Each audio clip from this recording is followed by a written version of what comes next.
Hi friends, today our topic is withdrawal from the prosecution. Okay, the sections for it is 321 of CRPC and 360 of BNSS. இப்போது ரெண்டு ஆக்ட்லையுமே same content தான் கொடுத்துருக்காங்க. So here no confusion. டைரெக்டாக நம்ம கண்டென்ட்டுக்கு போயிடுவோம். இப்போது பொதுவாக ஒரு கோர்ட்டில் பார்த்தா பிபி தனியாக இருப்பாங்க, மேஷா கோர்ட்டு ஏபிபி இருப்பாங்க. இப்போ எக்ஸாம்பிளுக்கு ஒரு மர்டர் கேஸ்ன்னு வச்சுக்கிட்டிங்கன்னா கமிட்டல் ஆகிறதுக்கு முன்னாடி கமிட்டல் ஆகிறதுக்கு முன்னாடி ஏபிபியோட இன்சார்ஜில் இருக்கும்.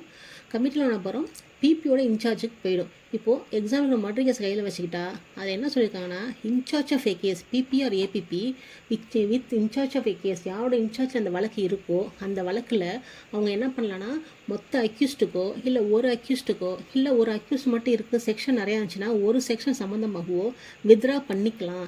எப்போ பண்ணிக்கலாம்னா எனி டைம் பிஃபோர் ஜட்ஜ்மெண்ட் அந்த டைமில் அவங்க பண்ணிக்கலாம். அதுக்கு கோர்ட்டோட கன்சர்ன் வேண்டும்.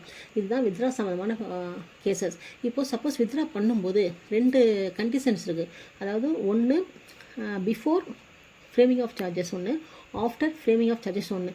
பிஃபோர் ஃப்ரேமிங் ஆஃப் சார்ஜஸ்னால் அந்த அக்யூஸ்ட்டை அந்த நீதிமன்றம் என்ன பண்ணுவாங்க, விடுவிப்பு செய்வாங்க, அதாவது டிஸ்சார்ஜ்.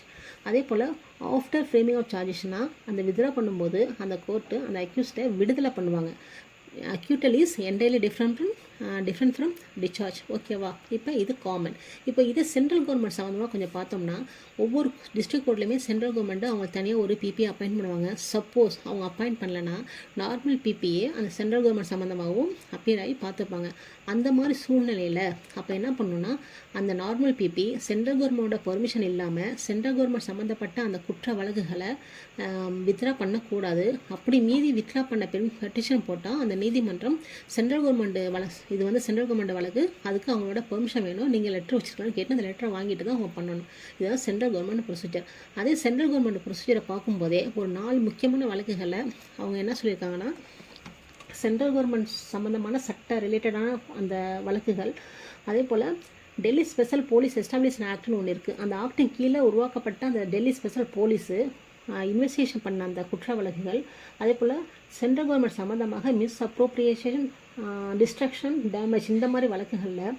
செகண்ட் வந்து சென்ட்ரல் கவர்மெண்ட் பணியில் இருக்கிறாங்க இல்லையா, சர்வீஸ் பண்ணுறாங்க இல்லையா, அந்த அந்த அந்த பணி செய்பவர்கள் அந்த பணியில் இருக்கும்போது ஒரு குற்றம் செஞ்சால் அந்த மாதிரி வழக்குகள் என்ன பண்ணணும், இந்த மாதிரி வித்ரா பண்ணும்போது கண்டிப்பாக அந்த கன்சென்ட் இருந்தால் மட்டும்தான், அவங்களோட பெர்மிஷன் இருந்தால் மட்டும்தான் நம்ம வித்ரா பண்ண முடியும். ஓகே, இப்போது சென்ட்ரல் கவர்மெண்ட் டைரெக்டாக ஒரு பிபிஏ போடுவாங்க இல்லையா, அவங்க சப்போஸ் அவங்க டைரெக்டாக இருந்தால் அவங்க என்ன ப்ரொசீஜரை ஃபாலோ பண்ணணுன்னு இந்த செக்ஷனில் சொல்லலை. ஓகேங்களா? இப்போ இதுதான் வித்ராவல் ஃப்ரம் தி ப்ராசிக்யூஷனுங்கிறது சொல்லப்பட்ட விஷயம்.